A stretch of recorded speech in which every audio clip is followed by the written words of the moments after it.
Hello दोस्तों, हमारे channel कहानी कुंभ में आपका एक बार फिर से बहुत बहुत स्वागत है।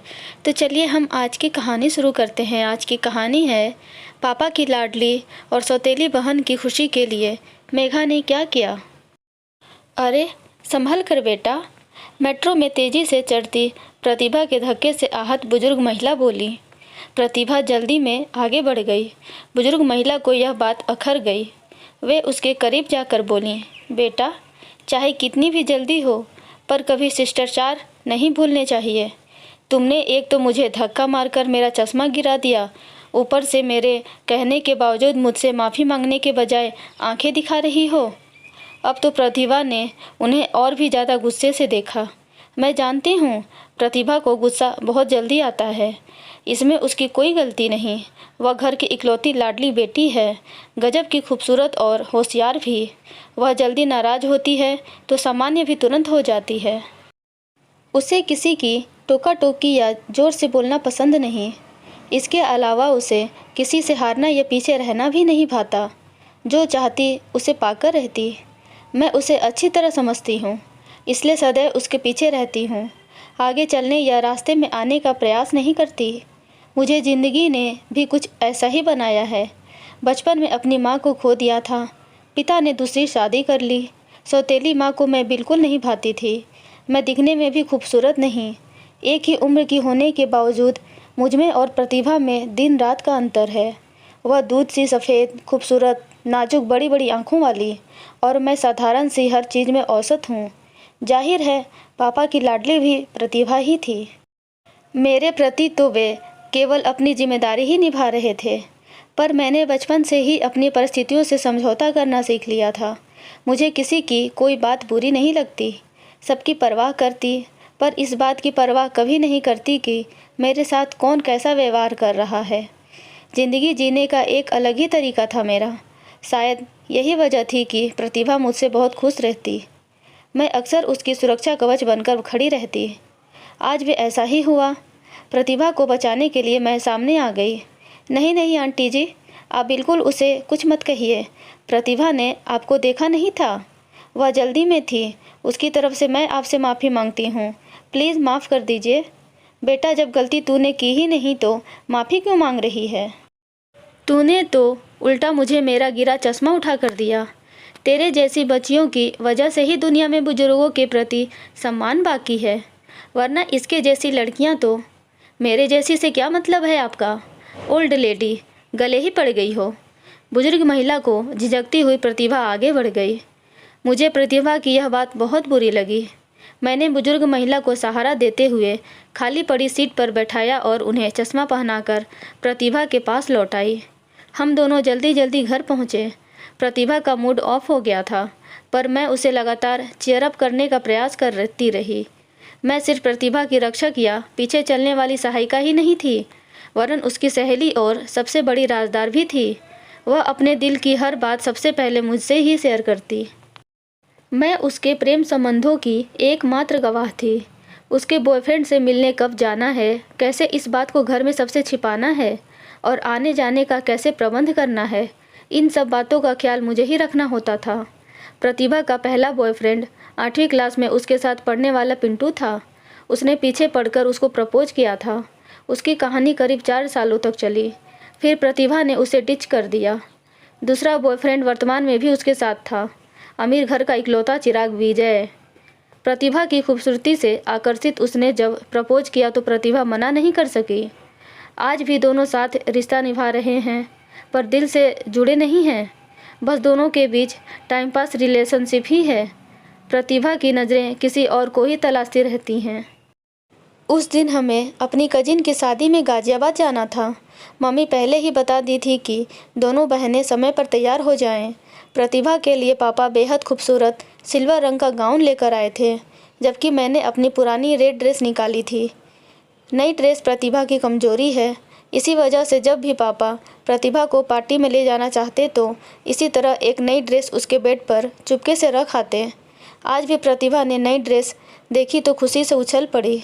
जल्दी से तैयार होकर निकली तो सब दंग रह गए। बहुत खूबसूरत लग रही थी। आज तो तू बहुतों का कत्ल करके आएगी।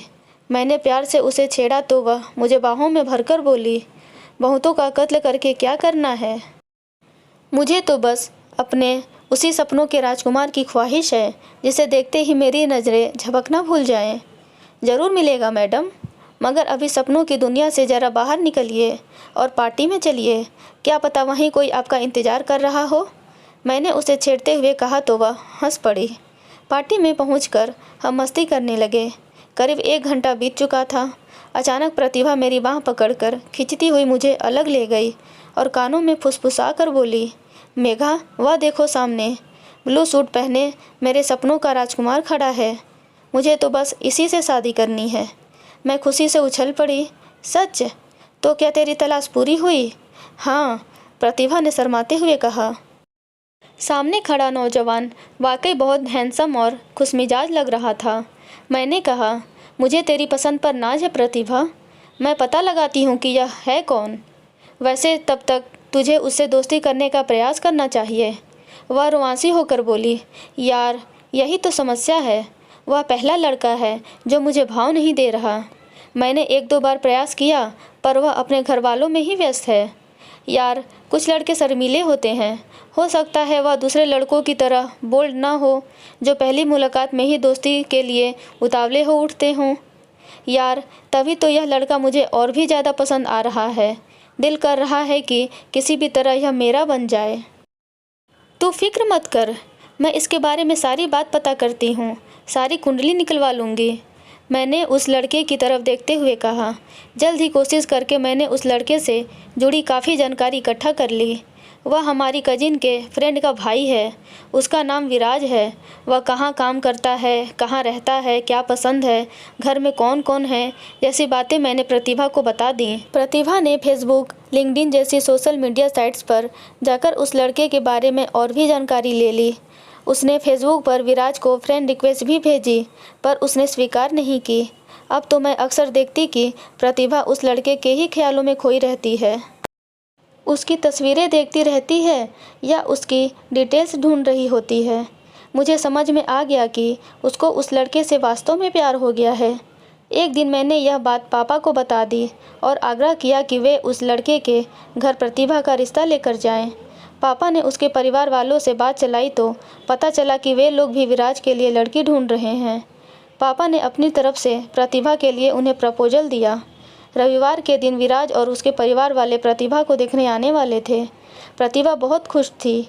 अपनी सबसे अच्छी ड्रेस पहनकर वह तैयार हुई। मैंने बहुत जतन से उसका मेकअप किया। मेकअप करके बालों को खुला छोड़ दिया।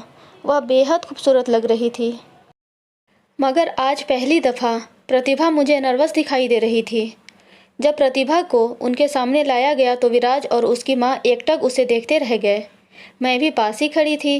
विराज ने तो कुछ नहीं कहा पर उसकी माँ ने बगैर किसी औपचारिक बातचीत के जो कहा उसे सुनकर हम सब सकते में आ गए। लड़के की माँ ने कहा, खूबसूरती और आकर्षण तो लड़की में कूट कूट कर भरा है, मगर आगे कोई बात की जाए उससे पहले ही क्षमा मांगते हुए मैं यह रिश्ता अस्वीकार करती हूँ। प्रतिभा का चेहरा उतर गया। पापा भी इस अप्रत्याशित इनकार से हैरान थे। अजीब मुझे भी बहुत लग रहा था। आखिर प्रतिभा जैसी खूबसूरत और पढ़ी लिखी बड़े घर की लड़की को पाना किसी के लिए भी हार्दिक प्रसन्नता की बात होती। और फिर प्रतिभा भी तो इस रिश्ते के लिए कितनी उत्साहित थी। पापा ने हाथ जोड़ते हुए धीरे से पूछा, इस इनकार की वजह तो बता दीजिए। आखिर मेरी बच्ची में कमी क्या है?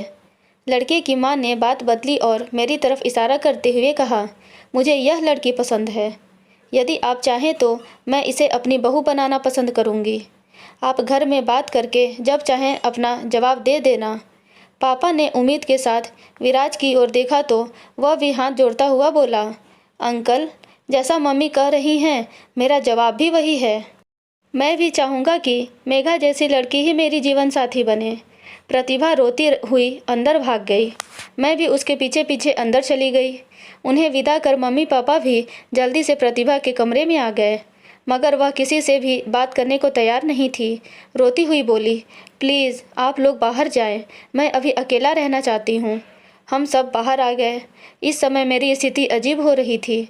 समझ में नहीं आ रहा था कि मैं क्या कहूँ। कसूरवार न होते हुए भी आज मैं सबकी आंखों में चुभ रही थी। मम्मी मुझे खा जाने वाली नज़रों से देख रही थी, तो प्रतिभा भी नज़रें चुरा रही थी। मुझे रात भर नींद नहीं आई। अगली सुबह भी वह बहुत उदास दिखी।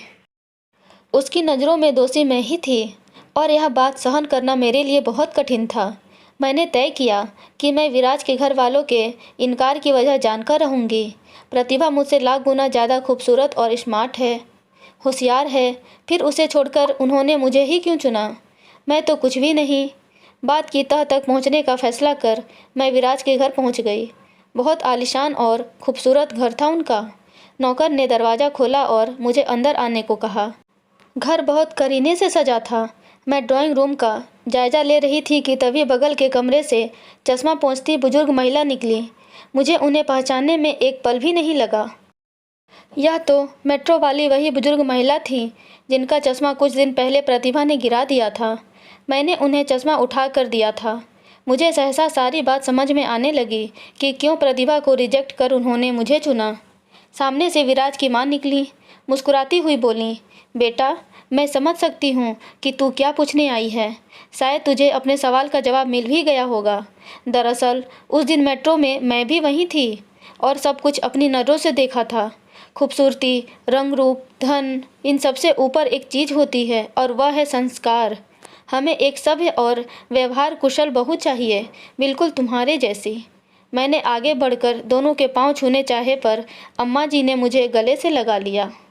घर पहुंची तो प्रतिभा ने पहले की तरह रूखेपन से मेरी तरफ देखा और फिर अपने काम में लग गई। मैं उसके पास जाकर धीरे से बोली, कल के इनकार की वजह जानने मैं विराज के घर गई थी। तुझे याद है वे बुजुर्ग महिला जिनका चश्मा मेट्रो में तेरी टक्कर से नीचे गिर गया था? दरअसल वे बुजुर्ग महिला विराज की दादी हैं और इसी वजह से उन्होंने तुझे न कह दिया। पर तू परेशान मत हो, तेरी पसंद के लड़के को मैं कभी अपना नहीं बनाऊंगी। मैं न कहकर आई हूँ। प्रतिभा खामोशी से मेरी तरफ देखती रही। उसकी आंखों में रूखेपन की जगह बेचारगी और अफसोस ने ले ली थी। थोड़ी देर चुप बैठने के बाद वह धीरे से उठी और मुझे गले लगाती हुई बोली, पागल है क्या? इतने अच्छे रिश्ते के लिए कभी ना नहीं करते? मैं करवाऊंगी विराज से तेरी शादी। मैं आश्चर्य से उसे देखने लगी तो वह मुस्कुराती हुई बोली, आज तक तू मेरे लिए जीती रही है। आज समय है कि मैं भी तेरे लिए कुछ अच्छा करूं। खबरदार जो न कहा। मेरे दिल पर पड़ा बोझ हट गया था। मैंने आगे बढ़कर उसे गले लगा लिया। दोस्तों, आपको ये कहानी कैसी लगी प्लीज़ कमेंट में बताइएगा और ऐसी ही रोचक कहानियाँ पढ़ने और सुनने के लिए हमारे चैनल कहानी कुंभ को लाइक, शेयर एंड सब्सक्राइब ज़रूर करें। Thank you.